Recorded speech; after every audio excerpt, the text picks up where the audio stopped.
Pozdravljeni. Tokrat o energiji besed. Ko se pogovarjamo razglašeno. Kaj sploh ima energija opraviti s komunikacijo in z odnosi? Vprašanje je na mestu, odgovor preprost. Izrečene besede so prav tako energija oziroma vibracija, ki jo posredujemo sogovorniku. Vsi nihamo z neko frekvenco na temelju čustev, ki so v nas prevladujoča v nekem trenutku. Zato si poznamo izraze, kot so kakšno neprijetno energijo ima ta človek, koliko energije mi je pobral ta pogovor. Ob prebiranju knjižice Sporočilo vode in vesolja japonskega doktorja alternativne medicine sem dobila še dodaten vpogled v to, kako pomembno je, če smo s sogovornikom na isti valovni dolžini, v harmoničnih vibracijah. Japonski izraz kotodame, ki prihaja iz šintoizma, besedam, tako izgovorjenim kot zapisanim, pripisuje prav to, in sicer, da imajo neizmerno moč vibracije. Očitno danes v marsikakšni ne le slovenski družbi vibriramo komunikacijsko negativno in smo v protislovju sami s seboj. Pričakujemo, da se bo spremenil sistem ali tisti, ki ga vodijo, obenem pa sami oddajamo enake ali še hujše negativne vibracije. Zavedanje o tem, da lahko sistem spreminjamo le s spremembo v sebi in na sebi, z dvigom vibracije besed, ki jih uporabljamo, je tako rekoč nično. Čas je, da začnemo komunicirati drugače in se zavedati pogubne in zmagovalne energije besed, ki jih izrekamo in zapisujemo. Avtor omenjene knjige Sporočilo vode in vesolja Masaru Emoto ugotavlja, da ima voda sposobnost shranjevanja in prenašanja informacij. Vodne kapljice je preučeval tako, da jih je fotografiral zamrznjene v petrijevki in primerjal različne vodne kristale med seboj. Med drugim je ugotovil, da so bili najlepši vodni kristali tisti, ki so jih raziskovalci izpostavili izgovorjenim in napisanim besedam: ljubezen, hvaležnost. Po več tisoč poskusih z reagiranjem vode na dobro ali slabo izgovorjeno energijo besed je ugotovil, da imajo besede izredno močno energijo. Še več, dejal je: kadar je naše srce prežeto z obilico ljubezni in hvaležnosti, ta ljubeča energija krepi naš obrambni sistem. Tudi najnevarnejši virusi nam ne morejo do živega. Ob izvajanju terapij HADO, torej uravnavanju energetskega pretoka v posameznih organih telesa, je Emoto ugotovil, da imajo vsi bolni ljudje v sebi neko negativno energijo. Prepričan, da imajo tudi virusi vibracije, predlaga, da ljudje s pitjem prečiščene in formatizirane vode enostavno dvigujemo svojo vibracijo.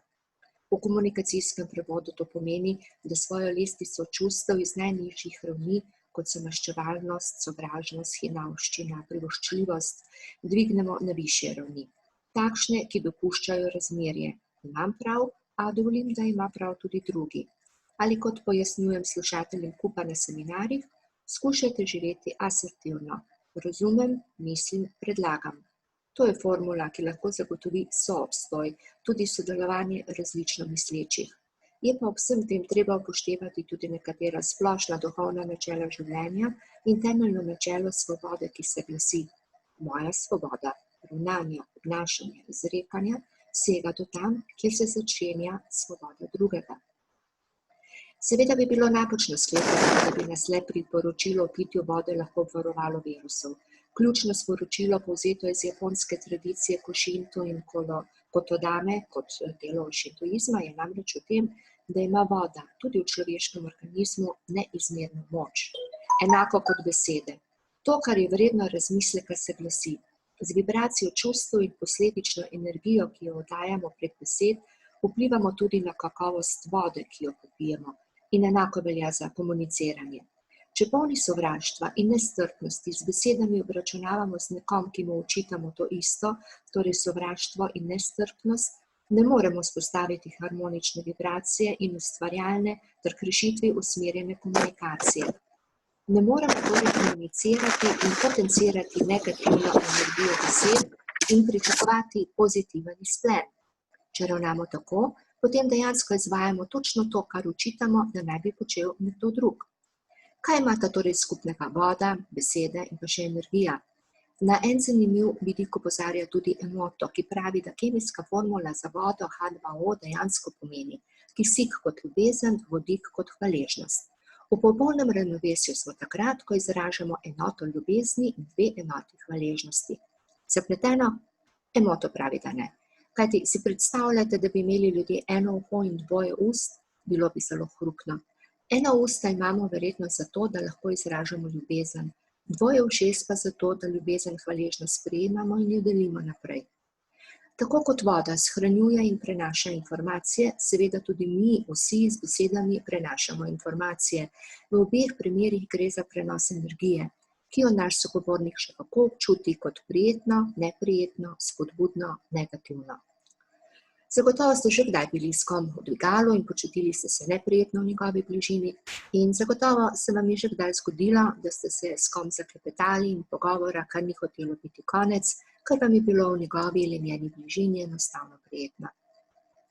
Iz same filozofije vode se v širšem smislu tudi od Bruce Leeja in njegovega pogleda na borilne veščine torej lahko naučimo marsikaj koristnega pri našem vsakdanjem izrekanju ali neizrekanju besed. Knjigoljubci, ki boste segli po tokrat predlagani knjigi, boste zasledili tudi priporočilo starodavnega japonskega bojevnika. Kuroda Yoshitaka je namreč sestavil 5 načel, ki naj bi jih starši posredovali svojim otrokom in jih povzemam v nadaljevanju. Prvo, tisti, ki je dejaven, tudi druge spodbudi k dejavnosti. Voda. Drugo, tisti, ki išče svojo pot in se nikoli ne ustavlja. Voda. Tretje, tisti, ki naleti na ovire in le pomnoži svojo moč. Voda. Četrto, tisti, ki je očiščen in očiščuje umazane. Voda. Peto, tisti, ki napolni oceane, se spreminja v oblake, izginja kot megla in zamrzne kot ogledalo, katerega lastnosti so, ne glede na obliko, voda. Ko boste torej naslednjič segli po kozarcu vode, se spomnite, da lahko ta ob negativnih besedah, kot so cepec, bodalo, vojna, tvori popačeno obliko kristalov, medtem ko najlepši kristal prinesejo besede z dobro energijo, ki slišijo na hvala, hvaležnost, ljubezen. Ni vseeno, kakšno vodo popijemo, kot tudi ni vseeno, kaj in kako, s kakšno energijo nekaj povemo. In človek za razliko od rastlin in živali lahko nekaj postori za dvig vibracij, zato da preprosto zamenja radijsko postajo s hreščečimi frekvencami, ki preprečuje, da bi se med seboj slišali, poslušali in razumeli. Vsi nihamo, vsi vibriramo in z močjo besede lahko spreminjamo sebe. In potem se bodo na naša dejanja drugače odzvali tudi vsi drugi. Ko spregledajo zaslepljeni in vnovič boljše slišijo tudi naglušni, se začnejo korak za korakom spreminjati tudi sistemi. Rešitev je torej v resonanci, sozvočju dajanja in jemanja energije. Spoznanje, ki marsikomu ni všeč. Tudi takrat, ko kakšnem podjetju odgovornemu povem, da ni težava v odnosih zaradi ekipe sodelavcev, temveč je razlog v vodji, ki misli, da je dovolj biti strokovnjak in šef, medtem ko mu je učinkovita komunikacija zadnja skrb. Do naslednjič. Z energijo za boljšo komunikacijo in odnose ostanite oglašeni, Biserka Poše.